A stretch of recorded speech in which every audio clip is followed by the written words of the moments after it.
Hi everyone, welcome to Pasigo Design Watercolor Studio.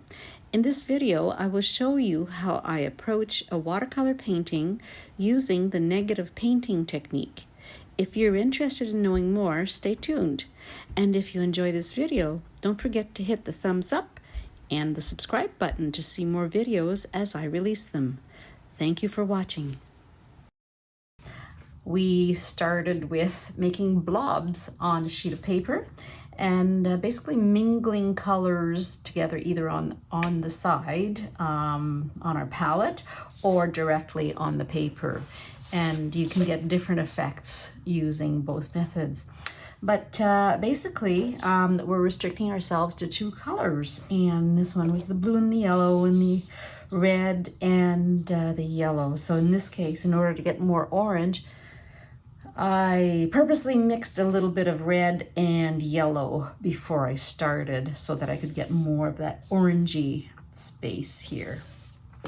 So basically, and this is the one that we did, we drew the shapes on top of those blobs after they had dried, and then we painted around, and we tried to look for little areas of interest. And also drawing extra stuff in the background like leaves, foliage, whatever it is that might be there. And we're not particular about exactly what is actually back there because nature is pretty crazy and mixed up anyways. So I'm going to do another one here today, and I'm going to start with this one. This is a nice shape that we could pretty much do anything. So it's up to your imagination. I'm going to start with just a flower. I'm going to determine what the center of the flower is first because it's always nice to know exactly where we're going with the lines. And I'm going to put another little one here. And like I said yesterday, try to go with small, medium, large. You know, this is so small that maybe just two little flowers, a small and a medium, will be fine. As you get bigger, you can get more shapes in there, but let's not overcrowd it. So I'm going to start with my little Happy Dot brush, and I'm going to paint around this shape. I'm going to use a little bit more orange, but this time a bit more pigment in my brush, and it's going to give me some really nice red because I'm going here with a little bit more red than yellow, getting a little bit more of that beautiful color that is created when we use quin red. So nice when we mix it with yellows. And I'm just going to paint around, and some of the areas I want to leave them kind of fresh without too much color on them, but I do want to get my paper towel just to take off some of the water. This is my cheap paper again. You want to say, why am I using cheap paper? Well, it's really just so we can experiment without fear, and because it won't matter right now what we're doing. What we're focusing on is the shapes, the negative shapes. And then the watercolor, we're going to handle it afterwards. And what I'm thinking of doing is another video right after this of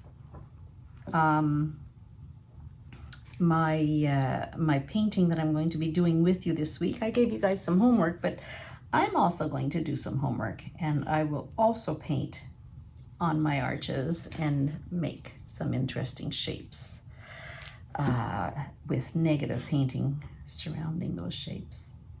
So we'll work on that together next week, or we'll take a look at it together next week, and then we'll continue working at that using a different subject. Maybe not flowers, maybe we'll do leaves next week. Anyway, so here's our first pass at this. I've just basically covered the area around the flower, and this one as well. We can bring that down a little bit, just make sure we cover the end of it. And then we're going to let that dry because there aren't too many spots that I can really do a lot more with right now. up here, there's barely enough room for a flower, although we might argue that there's maybe a little bit of room for, let's try maybe a little positive flower here. Okay, how will that look? Probably like nothing. So I'll save it for later. Remember that if you don't like something, just pull it off while it's still wet. Okay? All right, so I'm going to stop here and let it dry, and then I'll come back. I have my pencil ready, and I just want to remind everyone that if you're not sure about where you're going next, you can always use your pencil to define an extra shape.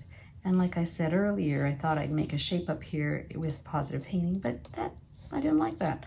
So now let's do the negative shape. That'll be over here, okay? And it won't matter if I have another flower here because it'll be behind this one anyways. So let's go back to the reds, and I'm going to do a little bit of outline around this shape first because it's my new shape. Okay.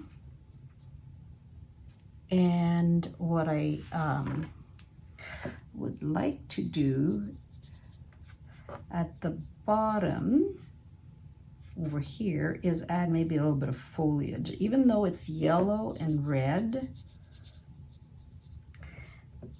we could still make foliage. So let's do this. Let's start with the stem so we know where we're going out. And there's a leaf shape coming up. Okay, and it's going to go behind that. So if that's a leaf shape and my painting is with reds and yellows, and I'm pretty deep into the reds here, I can try to put more red, but you're going to see that if I let this dry completely, it's not going to make a huge difference between this red over here and this red, and even that one on the leaf. So what we want to do here is add a little bit of blue. It's not a lot, and I'm just dabbing because I want to make sure I don't overdo that blue. Let's check that out. Okay. Got some red and some yellows. And now I'm getting a brown, a really nice brown. Let's get a little bit more of that red in there. This is a beautiful burgundy-ish color. So let's try that around here. I'm going to try it at the bottom here.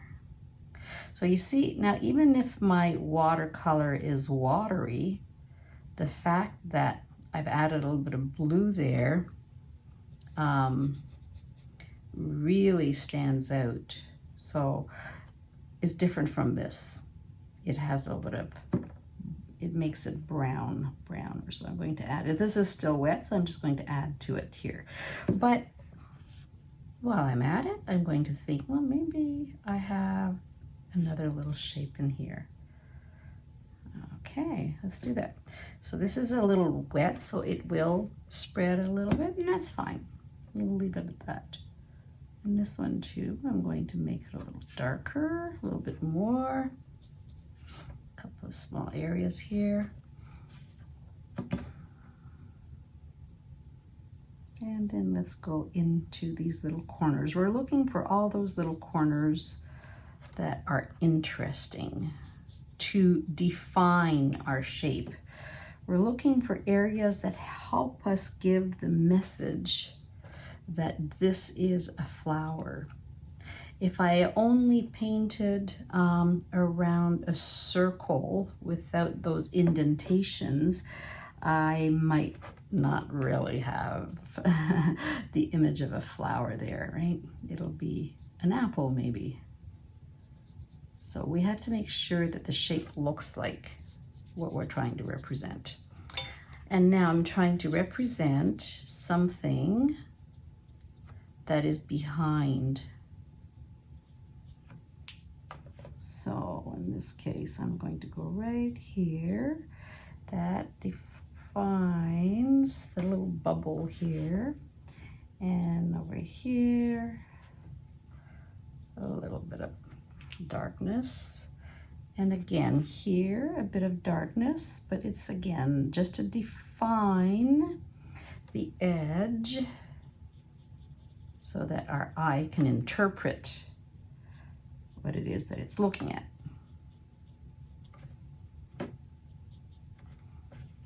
Okay. All right. I'm just going to make this one closed. All right, there. Okay, now I'm seeing that there's a shape here, and there could possibly be a little shape behind. So let's paint the behind. And this is the actual shape. There's another shape perhaps that has something behind, and it's so close to the edge here that I don't want to make it too dark. So let's just go in here. I'm gonna leave a little bit of that yellow in there. Okay, so what is this? Okay, well maybe that's a little leaf over here, and that's another leaf down here. So the idea is always that we have light and shadow, and we're looking for defining things that are further in the distance as having shadows. This could just be a little leaf curl. And here, I want to make sure I can see that top. Okay. And because I have a stem here, on one side I can see it quite well, but I can't quite see it over here. So here's where I have what looks like a nice shape of a leaf, but I don't want to make it a positive shape. So I'm just going to put a little bit of color on the edge of that, bring it down a bit, and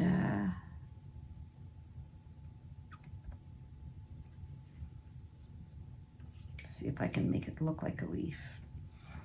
Okay, and then here, I'm just going to redefine the shape, like the line here defines the difference of, it's like the overlap of this shape over top of this one. So because this is underneath, it's going to be a little bit darker. Okay. And let's just put a little bit more darkness here so we can really see that difference. Okay.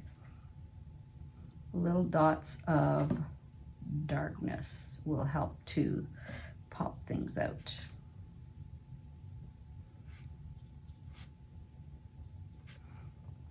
Okay, I might just add something here to show that this is the center of the flower. We don't need much here, especially this one, it's in the light, so perhaps I just want a little bit of slightly orange here.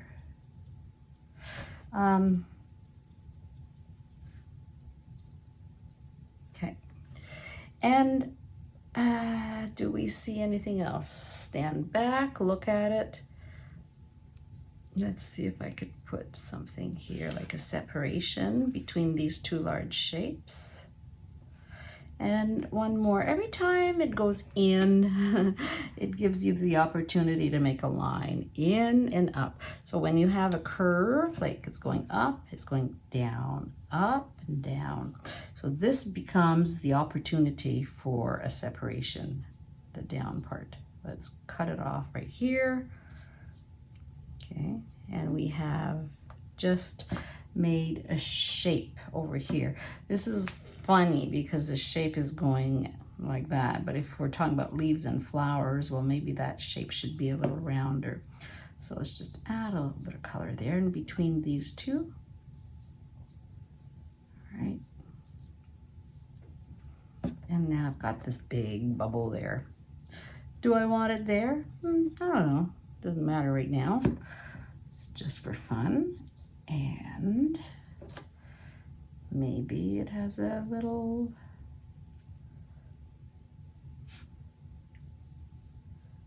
it's not going to show up. Yeah. Yeah. Let's not put that there. Okay.